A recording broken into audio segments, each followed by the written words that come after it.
One of Australia's prime ministers just disappeared when he went for a swim in the ocean, so probably that.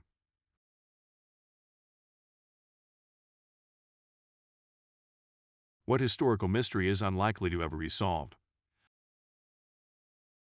I'm not going to lie, I spent a lot of time just browsing these and looking at what people said. Thanks everyone, I learned a lot. Though I also didn't because it's unlikely many of these mysteries will ever be solved. For me, my ancient one is where Alexander the Great is buried. I've been interested in classics for years now, and that's always been a question that I've asked, both where it is and if we'll ever find it. As for the more recent one, this is more difficult, there's plenty for me. I'd have to say a mystery from where I'm from, New Zealand. It's the disappearance of Kirsa Jensen, a 14-year-old who went missing in 1983 while out riding her horse. It's quite significant within a New Zealand context because unsolved disappearances like this simply aren't that common. Basically, as I said, she was out riding her horse on night of September 1st, 1983.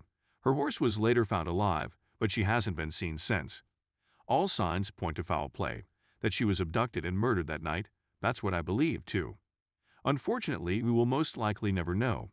It's worth noting about that case that a man named John Russell, who already had a rape conviction, was seen as a suspect by police at the time. His house and truck was searched, albeit with no evidence that Kirsa had been there being located, and he even confessed to the killing in 1985 but retracted it later, and police never had enough evidence to prosecute him.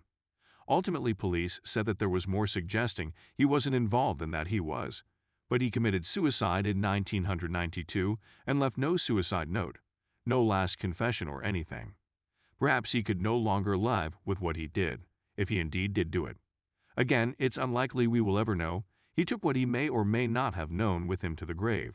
Whatever happened to the Sodder children?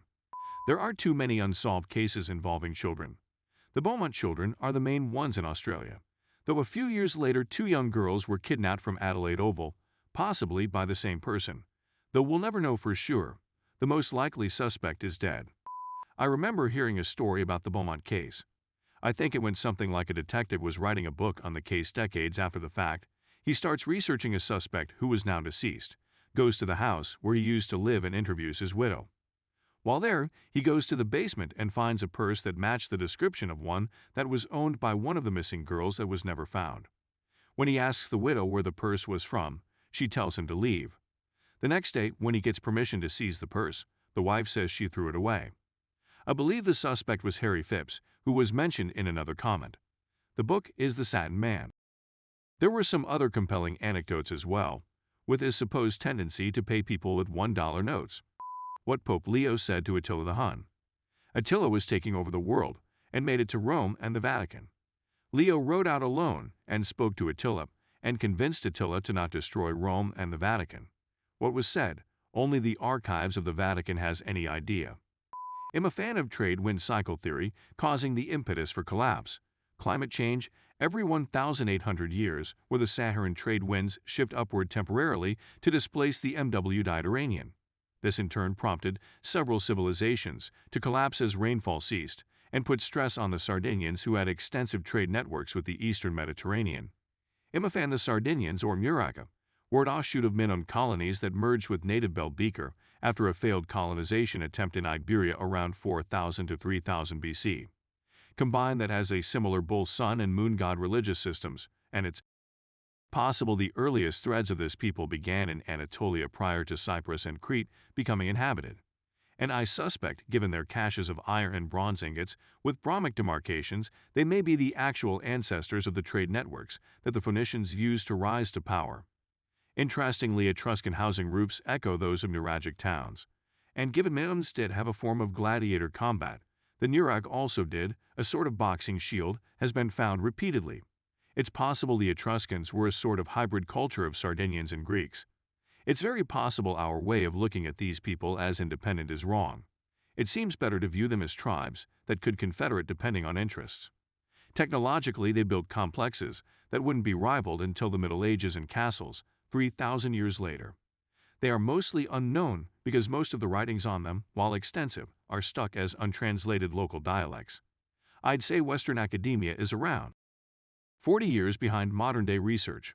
over 5,000 Nurak at Sardinia and nearby islands, approximately 1 per mile, and most are completely unexamined. The guy in a Max Headroom mask that hijacked a doctor who broadcast in, I believe, Chicago in the 80s, to this day no one knows who it is. There was a great threat a few years back from a guy who thought he knew the people who did it. He eventually got in touch with them, and they claimed they didn't, but you do have to wonder. Also, the doctor who hijacked was their second attempt. They initially hacked into the signal during the evening news, but there was no sound and station technicians blocked them out after a few seconds. Late at night, when there were no technicians on duty, they tried again more successfully. Where the Sumerians came from. It's fascinating how the first people to invent writing and settle in great cities, Eridu, Uruk, speak a language totally unrelated to the languages of the people around them, who spoke Semitic. Languages. A theory says they emerged out of the Ubaid culture and were indigenous to Mesopotamia, while another goes so far as to claim they came from the area of the Persian Gulf before it was flooded at the end of the last ice age. Some others believe they are related to the Indus Valley Civilization, which they supposedly called Meluhha. Edit. While this comment blew up, I would like to recommend this excellent episode of the Fall of Civilizations series podcast on the subject. It's great, and be sure to check the excellent reply to my comment just below. I agree it's an interesting problem, but it's also kind of what you'd expect. Most of the languages of that region were simply never recorded. It could have been an isolate at the time writing was being innovated, or it could have been part of a larger family with relatives in India or Africa. We aren't going to know because only the speakers in this one region were using that system until it was adapted for language families. Centuries later, like Akkadian or Hittite. And it's not like language isolates are truly isolate. All languages come from other languages. Go far enough back and Sumerian and Proto-Afro-Asiatic could have had a common source. Okay, probably not that particular pair. You get the idea. Elamite's another isolate from the period, but it could easily have a distant relationship to Dravidian or Caucasian families or something. And if it didn't, then it has a relationship with unknown languages. The Semitic speakers who conquered and integrated Sumer were themselves far removed from their language family's original homeland. What's more, their branch of Semitic, Eastern, is extinct. Sumerians' relatives could have just become extinct at a time before it was possible to record them. However, I do think it most likely that Sumerians were not indigenous to that delta. Their mytho-historical accounts of having traveled from a southern land notwithstanding, they appear to have had a different skin tone to their immediate neighbors. Linguistically, there is still much we don't know, but the large amount of homonyms suggests a tonal or pitch-accented system, which would also be innovative for the region. But in case this is the reason for anyone's interest, I would stress that there is more than sufficient evidence that they innovated writing there, rather than having brought it with them from elsewhere.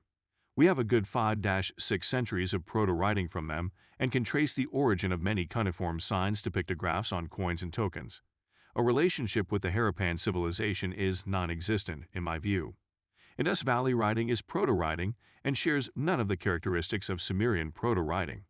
A related mystery I'm keen on is whether writing was culturally diffused from Sumer to Egypt, or whether they were independent innovations. They are certainly independent systems, but they could have been a related or interdependent innovation early in the proto-writing stage that allowed their independent development. And they seem like neighbors, but there's no evidence of trade between them at this stage, and people didn't travel it far without good reason.